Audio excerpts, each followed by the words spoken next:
Pips, what is up? Di sini Sadewa, welcome back. Ketemu lagi sama gue, Gilang Sadewa, or Gil Sadewa. Setelah sekian lama gue udah gak bikin video, kali ini gue kembali untuk mereview sebuah produk. Dan produknya kali ini beda, adalah produk dari Dehancer, sebuah plugin gitu buat aplikasi video editing kalian. Apa sih Dehancer? Dehancer adalah sebuah film emulation plugin untuk aplikasi video editing favorit kalian. Yang mana gunanya dia bisa memudahkan kalian untuk mendapatkan filmic look banget, yang bakal ya bikin video kalian tuh lebih bernilai, lebih keren lah gitu ya, ibarat kalau gradingnya lebih mantep sesuai dengan film-film Hollywood favorit kalian. Dehancer sendiri punya banyak tools dalam pluginnya, mulai dari film grade dengan berbagai preset, itu banyak banget. Ada film halation, ada bloom, ada film grain, dan berbagai tools lainnya. Itu udah nanti gue bakal jelasin di video gue, jadi pastikan kalian tetap stay tune. Dan kali ini gue bakal nyoba di aplikasi DaVinci Resolve. Kenapa DaVinci Resolve? Karena gue udah fully switch dari Premiere Pro ke DaVinci Resolve. Gue merasa lebih nyaman aja gue memakai DaVinci Resolve untuk sekarang, kayak works very well and sweet on my workflow gitu sih. Kayak gue menikmati banget sih. Memang di awal-awal gue kesulitan banget untuk adaptasi dari Premiere ke DaVinci Resolve, tapi gue mulai nyaman. Dan perlu kalian tahu, aplikasi atau plugin Dehancer ini udah dibuat dan di-develop dari developernya untuk bisa di berbagai aplikasi, kayak di Premiere Pro sendiri bisa, di After Effects ataupun di Final Cut Pro. Jadi kalian gak usah khawatir kalau plugin ini nggak bisa dipakai atau gimana, khawatir gitu. Tenang aja, developer udah mikirin dan kalian bisa di aplikasi yang gue sebutin tadi. Sebelum gue lanjut videonya, full disclosure, jadi Dehancer ngobongin gue via DM sebelumnya, nanya kira-kira kayak lu mau nggak nge-review Dehancer nih, lu review aja sejujur-jujurnya buat bahan pertimbangan kita, dan juga lu boleh nge-review dengan bahasa Indonesia gitu lah. Nanti kita kasih berbagai guidebooknya, guideline-nya gimana, tapi tolong review dengan sejujur-jujurnya. Oleh karena itu gue bakal nge-review aplikasi atau plugin ini dengan sejujur-jujurnya. Gue gak bakal ngebagus-bagusin, gue gak bakal jelek-jelekin gitu lah. Pokoknya inti gue bakal jujur dalam review plugin ini. Jadi jangan lupa, gue juga bakal ada kupon 10% buat kalian yang tertarik dengan plugin ini. Nanti gue bakal share. Jadi pastiin ya kalau kalian terus nonton video ini, dan ya kalau bisa kalian beli aplikasi Dehancer menggunakan kupon dari gue, lumayan potongan 10% ya, untuk membantu gue untuk lebih baik juga, dan juga ya bakal banyak benefit untuk video kalian. Gue yakin bakal improve banget sih hasil video kalian dengan pakai Dehancer ini. Nah sekarang gue udah masuk ke aplikasi DaVinci Resolve, dan gue bakal coba color grade beberapa sampel video gue yang udah gue masukin timeline. Dan juga sebelumnya gue udah merekam video ini menggunakan Alpha 7 IV dan semuanya menggunakan S-Log 3. Jadi langsung kita coba edit aja ya, langsung. Yang pertama ada video ini, yang kedua ini, tiga ini, 4 ini, dan 5 ini. Langsung kita coba aja langsung main di bagian color ya. Nah, DaVinci Resolve tuh ngasih tahu ada berbagai cara buat color grade menggunakan plugin mereka. Nah, tapi itu balik lagi preferensi masing-masing. Nah, gue coba menggunakan Dehancer ini dengan ya sedikit note aja, jadi nggak usah ribet, biar langsung kalian lihat hasilnya kayak gimana, dan langsung lihat kemampuannya kayak apa sih, biar langsung tergambar. Oh, menggunakan Dehancer tuh semudah ini toh gitu ya. Langsung kita coba ya. Nah biasanya note pertama ketika gue color grade adalah main di exposure. Langsung kita tulis aja exposure. Salah lagi. Exposure hati. Oke. Udah. Di exposure ini gue rasa sih udah well banget ya. Maksudnya udah nggak perlu di adjust lagi. Di akhir pun juga bisa, tapi ya gue coba bakal naikin kontrasnya dikit sih.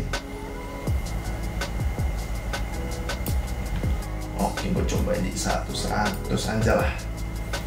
Selanjutnya bisa kita tambahin note. Langsung kita tarik aja plugin di Handset Pro ini ke sini. Nah, dia langsung berubah gambaran nih. Kenapa berubah sih? Karena dia langsung nge-apply preset Rec 709 atau preset pertama dari bawaan defaultnya mereka. Tenang, kalian masih bisa ganti sesuka kalian. Di sini yang pertama ada toolsnya, ada input. Input itu apa sih? Input tuh bagian color profile. Jadi kalian nyesuaiin warna sesuai dengan kamera kalian. Ibarat settingan disamain antara kamera dan pluginnya dulu nih. Kayak pertama source-nya ini, karena gue pakai kamera Sony, jadi gue ganti dulu. Sini kalian ada Rec 709, Rec 2020, Apple Gamma, ACS, DVR, WG, DVR WG Intermediate, sini yang film log, terus kamera.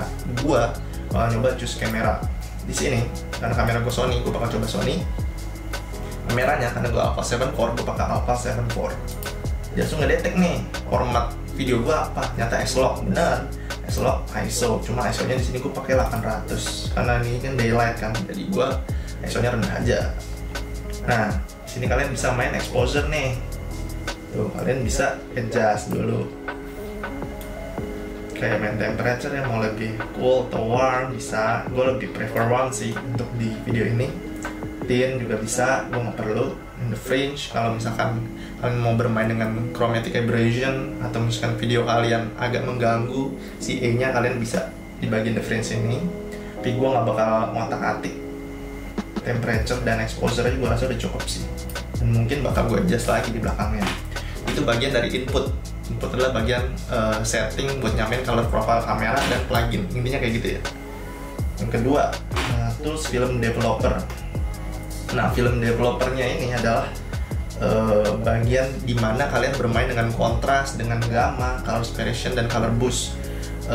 Ibarat kayak kalau yang tadi cuma exposure-nya aja di bagian input, kalian lebih detail lagi film developer kayak mainin kontrasnya di sini pun bisa tanpa harus membuat note sebelumnya. Nah, biasanya gue juga suka kita coba main aja kontras boostnya, kayak misalkan jaket si objek ini nih kegelapan nih. Coba gua agak terangin lah. Nah, misalkan kayak gitu, kalian lebih prefer shadow-nya nggak terlalu gelap gitu. Bisa juga atau main di gamanya atau di color separation-nya. Tapi biasanya gua nggak terlalu banyak ngotak-ngatik di film developer ini sih setelah gua coba. Nah, masuk ke segmen selanjutnya, film. Film ini bagian paling seru sih, kan? Paling seru, paling dijual oleh di Hanser. Ibarat nih preset lah kalau di Lightroom atau di Premiere ya, preset juga jatuhnya LUTs sekali ya. Nah, ini dalam plugin mereka ini ada LUTs, ada banyak banget kalau mau lihat. Nggak mungkin gue cobain satu-satu, bakal lama banget teksturnya. Nah, tapi yang biasa gue pakai adalah Kodak Vision 3 250D. Kenapa Kodak Vision 3 250D? Karena bagian film-film Hollywood itu sering banget pakai bagian Kodak Vision 3 entah 200T terus 250D. Kenapa yang bedain T dan D? T itu biasanya buat keadaan low light atau malam, bisa tungsten. Kalau D, daylight. Jadi karena gue rekaman gue di daylight, gue pilih Kodak Vision 250D. Bisa juga pakai yang 50D, tergantung selera kalian filmic looknya kayak apa. Tapi gue lebih prefer Kodak Vision 3 250D. Ini setelah di-play, coba kalau belum di-play kayak gimana dengan Rec 709 dari S-Log 3 ke Rec 709 nya aja kayak gini. Tapi setelah di preset jadinya kayak gini. Nah, selanjutnya di segmen film compression. Film compression itu apa sih? Film compression itu bagian kayak ngelimit bagian highlight dan shadow kalian biar lebih dapat feel, lebih dapat imersifnya dari sebuah film lah. Film-film lawas kayak kita coba enable dulu ya. Nah, dia bakal ngelimit highlightnya, kayak impactnya kita lihat. Nah, seberapa besar kalian ngelimit highlightnya doang. Dia udah otomatis nyeleksi bagian highlight tanpa subjek kalian kena. Kalau kalian lihat tuh, objeknya sendiri pun tuh nggak dikenain sama dia. Dia udah otomatis nyeleksi yang paling highlight. Misalkan kayak di video ini bagian belakangnya. Nah, dia langsung nyeting, bakal langsung nge-mask, auto mask kali jatuhnya ya. Kayak otomatis dia ngedetect langsung. Wah, highlight yang belakang terlalu besar. Yang dimainin berarti otomatis langsung di impactnya itu dia bakal nyeleksi highlightnya. white point kalau kalian masih merasa kurang. Untuk belakang masih keterangan nih, gue pengen lebih dapat filmic look yang bener-bener highlighted tuh rendah, bisa juga ditambah white point. Balik lagi, kalian harus lihat waveform kalian, tonal range kalian bisa juga tambahin. Menurut gue ini aplikasi ini udah cukup memudahkan kalian untuk color grading gitu. Color density ini kayak lebih ke saturation. Kalau kalian lihat di kayunya objek ini tuh kayak hijaunya lebih nambah kan. Nah itu dia main di saturation, mungkin lebih ke vibrance ya, bukan saturation, karena dia seleksi objek-objek tertentu aja, bukan secara keseluruhan video. Kalau tanpa film compression segini, dengan film compression gokil banget. Tapi gua nggak terlalu rendah highlightnya, ini kayaknya gua normal aja di sini. Impactnya udah cukup. Nah sekarang ke bagian expand. Expand ini adalah dia nge-adjust keseluruhan dari video kalian antara black point dan white point. Kalau kalian lihat, dia otomatis yang hitam bakal bakal di-adjust sama dia. Kalau kalian memilih white point, itu semua yang mengandung white atau light dia bakal di-adjust. Kayak black point ini, dia bakal benar-benar nyeleksi yang benar-benar bagian gelapnya aja. Kalau black point,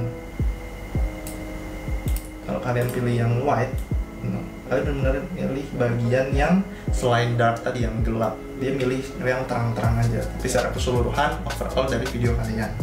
Oke, ke tool selanjutnya ada print. Print ini gue juga sebenarnya agak bingung sih ngejelasinnya kayak apa, tapi print ini menurut gue kayak ibarat layer di atas layer gitu, kayak print film, seolah-olah kayak print film gitu kalau di video ini ya. Ibarat kalian pengen looks yang lebih spesifik gitu, kayak kita coba profile linear berarti dia ibarat udah presetnya gini aja, nggak ditambahin lagi, tapi di dalam profilnya itu ada scene yang film log, Fujifilm, Kodak Endura gini. Kalau kita coba Kodak 2383 print film, dia bakal lebih dapat filmic look yang spesifik gitu. Kayak ibarat menurut gua ketika review dan ketika nyoba aplikasi plugin ini, itu kayak layer di atas layer gitu sih. Jadi udah filmic look, di atasnya tuh di film gitu lah. Mungkin aslinya ini dipakai untuk printing film gitu sih. Cuma gue kurang paham karena gue juga sebenarnya masih belajar. Di sini kalian bisa menambahkan itu kayak glossy paper, print film. Nah, untuk mendapatkan looks yang lebih keren banget. Mungkin ini lebih cocok dipakai di foto ya, tapi untuk di video sendiri pun dia bisa. Dan ini menurut gue menambah value juga sih, kayak lebih dramatis gitu. Ini bisa juga dia ngelimit analog range biar benar-benar kayak kamera analog. Gue sih suka banget nyoba preset yang dari Kodak Vision 3 250D tambah Kodak 2383 print film, terus analognya gue nyalain, itu kayak bener-bener sensasi film-film lawasnya tuh dapet menurut gue. Ini kalau kalian color head suka bermain warna nih, selanjutnya itu seru banget kayak enable. Gue sih jarang ya nyoba bagian tools ini karena menurut gue udah cukup. Tapi kalau kalian mau lebih spesifik, mau lebih kuning, mau main RGB-nya, pokoknya di sini nih kalian bisa lihat dari scope gue. Gue nggak main ini, jadi udah cukup.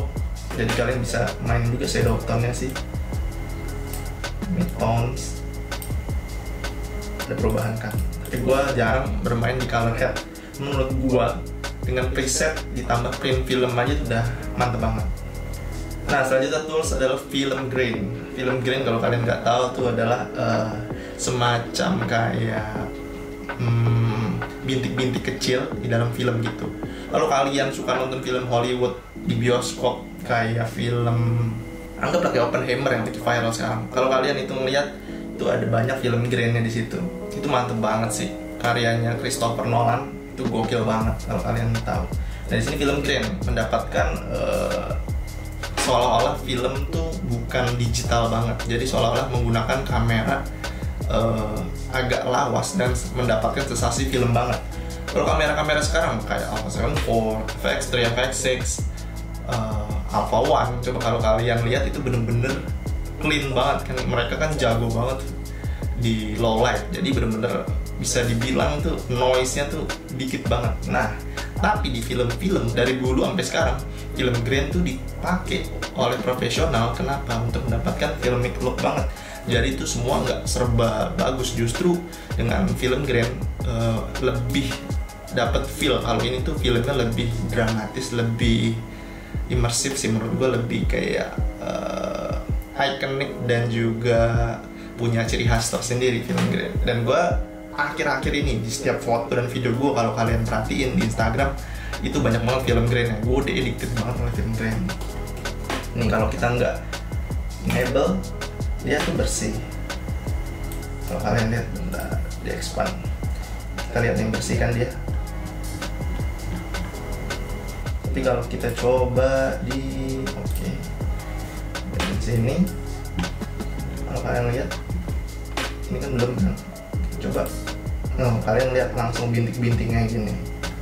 Sebenarnya itu preferensi, tapi itu menurut gue menambah value juga sih. Kayaknya kurang full di timeline gue. Oke, kalian bisa adjust dari 8mm ISO 500, 16mm ISO 50, dan banyak banget. Ini ngaruhnya ke ukuran dari film grainnya. Semakin kecil milimeternya, itu semakin gede film grainnya. Dan juga ISO-nya pengaruh sih. Coba kalau pakai 65, ISO 500 tuh dia lebih kecil-kecil gitu. Gampangnya seperti itu ya. Film grain. Gue biasanya pakai di sekitar ya 50 mungkin 65mm. Dan selanjutnya adalah di Elation. Elation ini lebih, kalau kalian pakai filter Elation, tau nggak, yang membuat filmnya tuh lebih kayak dreamy gitu. Nah itu ada Elation, ada juga di sini. Itu banyak juga dipakai oleh profesional di Hollywood. Kalian bisa ngeliat dia tuh lebih ngeglow gitu. Ternyata ini belum dipakai. Kalian bisa lihat kan. Nah Elation ini bakal lebih kelihatan profilnya kalau disesuaikan. Misalkan 8mm tuh, kalian bakal ngeliat dapat filmic look jadul banget, tau gak sih? Menurut gue ini keren banget. Kalian bisa lihat.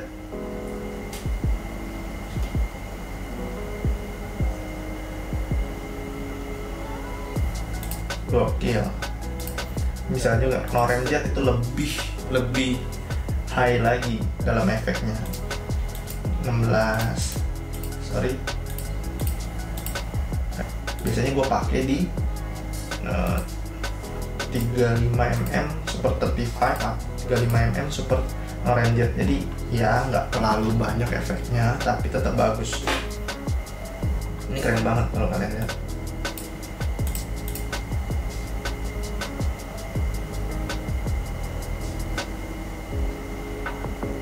Ini enable, ini enggak.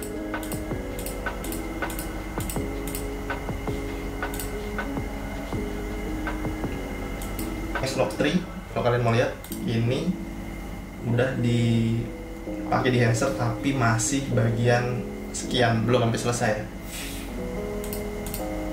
Gila, jauh banget kan bedanya kan.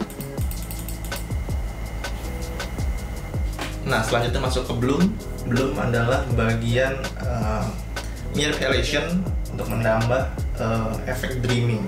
Kalau kalian off, on, kalian bakal melihat glow di sisi objek. Kayak misalkan ini off, on. Kita coba nanti 35mm dengan 8mm Super 8 itu bakal dreamy banget. Kalian mendapatkan looks yang gila, film lawas banget dengan iconic banget. Kayak kalau glazing itu kalian bakal susah banget dapetin tanpa di Enhancer Pro setahu gue. Dan itu kalian harus pakai DaVinci Resolve yang Pro juga, yang Studio. Jadi kalian dapatkan full, dan itu harus ditimpa juga berbagai note untuk mendapatkan kayak gini. Dengan di Enhancer Pro kalian bisa dapetin efek kayak gini dengan satu plugin aja. Tinggal klik langsung jadi. Gokil emang. Oke, selanjutnya ada Film Damage. Film Damage ini lebih ngasih efek kayak film lawas gitu. Kalau kalian lihat, kelihatan. kalian kelihatan di video ini kayak ada film-film lawas gitu yang ada bercak-bercak hitam yang pindah-pindah di video gitu kan, yang kayak bener-bener kayak film lawas banget gitu. Oke, selanjutnya ada film Braid. Film Braid itu biasanya ada di film-film lawas, kayak misalkan exposure itu nggak stabil, kontrasnya nggak stabil dan yang lain. Itu biasanya di kamera-kamera lawas, tapi untuk kamera sekarang mah jelas udah nggak ada kayak gitu-gitu, udah semuanya udah bagus banget. Dan gue juga nggak ngelihat sesuatu yang signifikan juga di film Braid, begitu juga Get Wave. Dan gue juga jarang pakai dua plugin ini, tapi ini worth to try. Selanjutnya ada Vignette. Vignette ini ya kalian tahu, Vignette itu bikin border, bukan border sih, lebih ke bagian samping-samping video kalian tuh lebih gelap, lebih terfokus di tengah gitu kan. Nah itu bisa kalian atur exposure, size. Kalau kalian suka film-film yang looks-nya tuh ada vignette di samping, kalian bisa pakai. Dari fader, aspek ratio-nya juga bisa. Tapi gue nggak pakai karena ini menurut gue udah bagus banget. Kalaupun pakai pun gue dikit aja sih, tapi gue nggak pakai. Terus ada monitor. Ini bisa bantu kalian buat nentuin color airy biar sesuai, juga ada clipping indication juga bisa mudahin kalian biar ketika color grade gak overexpose atau underexpose. Ada output, load generator, ini masih berbagi lagi dan option. Nah itu tadi penjelasan singkat tentang Dehancer. Selanjutnya gue bakal masih menyelesaikan 4 sampel video gue yang ada di timeline. Mungkin gue bakal percepat biar kalian langsung lihat hasilnya ya.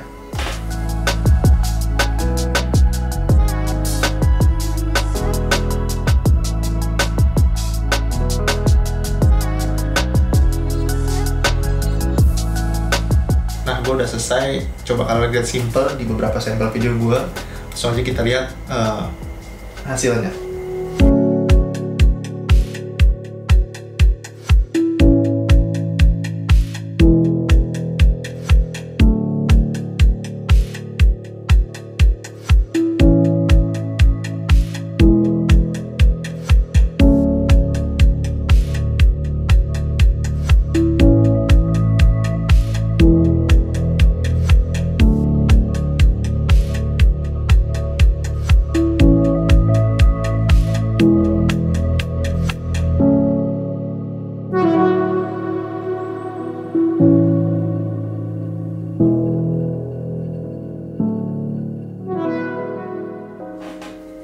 Nah, itu dia adalah kemampuan dari Dehancer Pro. Menurut gua plugin ini benar-benar powerful, benar-benar berguna banget.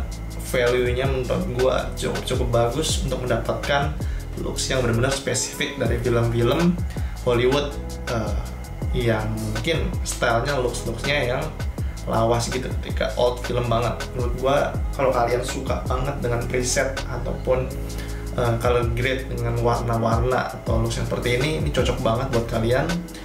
Dehancer ini bisa bantu dan mempermudah kalian, mempercepat juga tentunya dalam color grade. Dan juga sebenarnya Dehancer ini nggak ngebatasin kalian harus pakai preset dari dia, bisa juga dengan preset andalan kalian, tapi ditambah dengan gloom atau film grain ataupun halation, ditambah dengan film dari Dehancer plugin ini, itu bisa banget. Jadi kreativitas itu cuma dibatasi oleh diri kalian sendiri. Balik lagi, plugin dan aplikasi editing itu cuma alat bantu.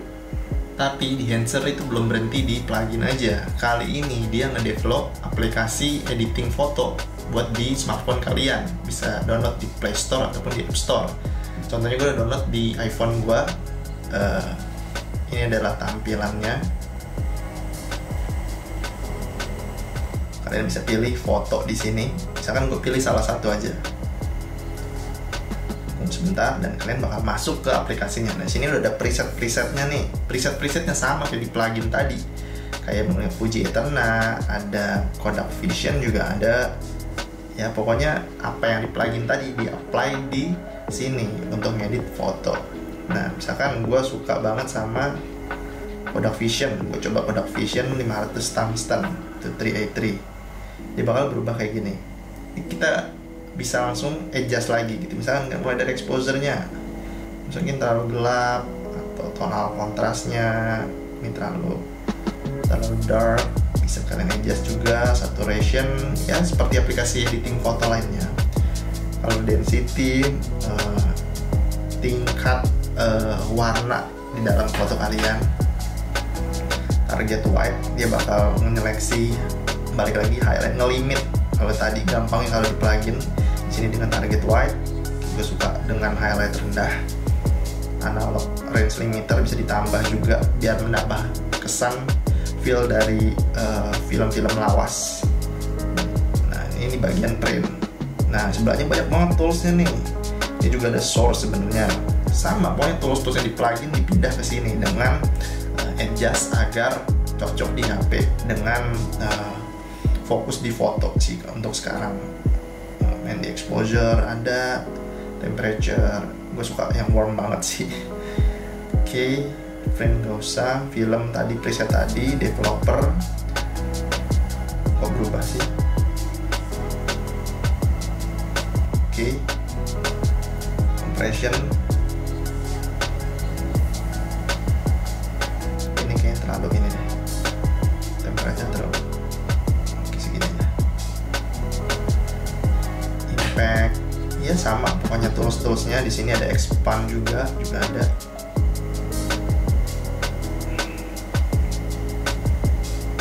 Kalian bisa explore banyak di aplikasi ini. Balik lagi film grain, mau negatif atau positif. Negatif menambah looks dari film grain lebih dominan, lebih banyak. Amount-nya bisa kalian full. Ini udah over banget, nggak usah, gue prefer di dikit aja sih. 2,6 udah cocok. Size-nya bisa, resolution-nya bisa, shadow mid-tones-nya juga bisa. Lo bisa kalian atur halation, kalian bisa amplify. Ini masih tahap pertama dari aplikasi di Enhancer. Dia masih terus ngedevelop agar aplikasi yang di HP buat smartphone itu lebih maksimal. Tambahin bloom, bisa juga vignette. Menurut gua di aplikasi masih banyak yang harus di-develop sih. Mulai dari responsif, dia menurut gua di HP gua meskipun di HP iPhone lama ya, iPhone XR, dia lumayan nggak begitu smooth. Jadi masih banyak patah-patah, belum responsif banget. Cuma secara overall dia bisa digunain ya, mungkin dari 70-80%. Menurut gua aplikasi ini udah bagus gitu loh. Sisanya mungkin dari UI juga smoothness dalam penggunaannya itu bisa lebih tingkatin lagi. Tapi overall kalau kalian mau mendapatkan film looks ala-ala di Enhancer Pro, kalian dapat feel-nya film-film lawas, bisa langsung dari sini. Kalau udah selesai misalkan ngeditnya, langsung export. Nah di sini dia juga pakai subscription juga. Kalian bisa lihat berapa harganya gitu loh. Bisa coba dulu free trial. Oke, segitu aja dari gua review dari Enhancer Pro plus Enhancer on smartphone. Menurut gua plugin yang udah gua review ini benar-benar powerful, benar-benar bagus menurut gua untuk mendapatkan spesifik look ala-ala film Hollywood, ala-ala film lawas yang bakal susah didapetin ketika kalian ngedit tanpa Enhancer. Kalau kalian ngedit satu-satu ditambah plugin ini itu bakal makan waktu, takes time a lot menurut gua, dan itu nggak sesimpel pakai Enhancer. Kalau kalian suka dengan aplikasi Enhancer, bisa dibeli langsung di webnya. Jangan lupa pakai kupon GILS10 untuk mendapat potong 10%. Selain untuk membantu gua agar lebih baik, juga bisa meningkatkan value kalian, karena kalian gue yakin nggak bakal rugi ketika membeli plugin di Enhancer. Oke, segitu aja dari gue. Jangan lupa subscribe, pastiin kalian stay tune di YouTube gue, karena gue akan mulai lebih aktif lagi untuk mengupload video. Ya pokoknya kalian jangan lupa like, comment, share, dan subscribe ya. Pastiin nyalain notifikasinya biar langsung update ketika dapat video baru dari gue. Gitu aja dari gue. Hasta la vista, see you.